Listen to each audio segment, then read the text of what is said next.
जुबान बंद रखी पर बैट ने आग उगल दी। चेपॉक की मिट्टी ने भी पुरानी यादें बदल दी। 400 छक्के और एक शतकीय दहाड़, संजू ने एक ही रात में किस्मत की लकीर बदल दी। भाई, अगर आपको लग रहा था कि संजू सैमसन सिर्फ कंसिस्टेंसी के नाम पर ट्रोल होंगे तो थोड़ा रुकिए, क्योंकि चेपॉक में जो तूफान आया है उसने दिल्ली कैपिटल्स के होश और रिकॉर्ड बुक्स के पेपर ऐसे फाड़े कि उनके बॉलर्स को मैदान में ही चश्मा पहनने की जरूरत पड़ गई। 400 छक्के, आईपीएल 2026 का पहला कड़क शतक और एमएस धोनी का सदियों पुराना रिकॉर्ड भी ढेर हो गया। संजू ने बैट नहीं मानो किस्मत की तलवार चलाई है। क्या ये सिर्फ एक फ्लूक इनिंग्स है या ये टीम इंडिया के सिलेक्टर्स के लिए एक खुला चैलेंज? आज एक एक बॉल का पूरा पोस्टमार्टम होगा, तो दोस्तों वीडियो के अंत तक जरूर बने रहना। तो चलिए पहले ठंडे दिमाग से उन फैक्ट्स पर नजर डालते हैं जो संजू ने मैदान पर लिखे हैं, क्योंकि चेपॉक में रिकॉर्ड्स की क्लियरेंस सेल लगी थी दोस्तों। The elite 400 club, Sanju Samson अब इंडिया के सिर्फ चौथे ऐसे प्लेयर बन गए हैं जिन्होंने टी20 क्रिकेट में 400 सिक्सेस का जादुई आंकड़ा पार किया है।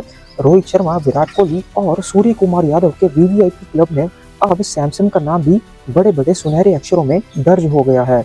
ये दिखाता है कि उनका पावर हिटिंग गेम अब दुनिया के बेस्ट फिनिशर्स के बराबर पहुंच चुका है। आईपीएल 2026 का पहला शतक, तो दोस्तों इस नए सीजन का पहला धारदार धमाकेदार शतक 115 रन सिर्फ 56 बॉल्स में, मतलब हर दूसरी बॉल बाउंड्री के पार या स्टैंड में थी। 15 चौके और 4 गगनचुंबी छक्कों ने दिल्ली के बॉलिंग लाइनअप को मैदान में ही रुला दिया। The three franchise king, Sanju अब आईपीएल के इतिहास में सिर्फ दूसरे ऐसे बैटर हैं जिन्होंने 3 अलग अलग teams, Delhi Capitals, Rajasthan Royals और अब चेन्नई सुपर किंग्स के लिए सेंचुरी ठोकी है।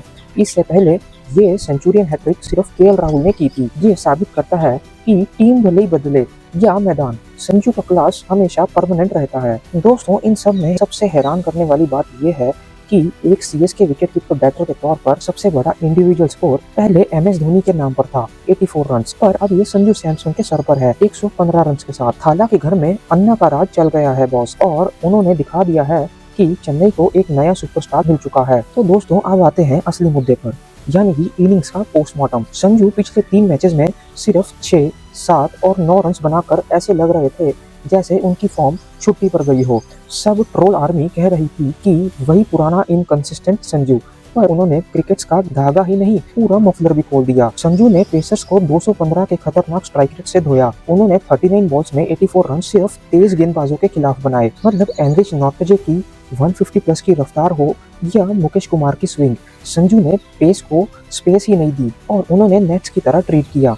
हर कवर ड्राइव और हर पुल शॉट एक स्टेटमेंट था। मैच के बाद उन्होंने बड़ा खुलासा भी किया। उन्होंने माना कि सेल्फ डाउट उनके दिमाग में घुस रहा था, क्योंकि पिछले 3 मैचेस खराब गए थे, पर उन्होंने अपने अटैक फर्स्ट पैटर्न को नहीं छोड़ा। जब लोग उन्हें डिफेंसिव होने की सलाह दे रहे थे तब उन्होंने कैलकुलेटेड एग्रेशन का रास्ता चुना, जो कि एक वर्ल्ड क्लास प्लेयर की निशानी होती है। तो दोस्तों भूलिए मत, ये वही संजू है जो 2026 टी20 वर्ल्ड कप में player of the tournament award लेकर आया था। वही कॉन्फिडेंस और वही बैलेंस चेपॉक में भी दिखा।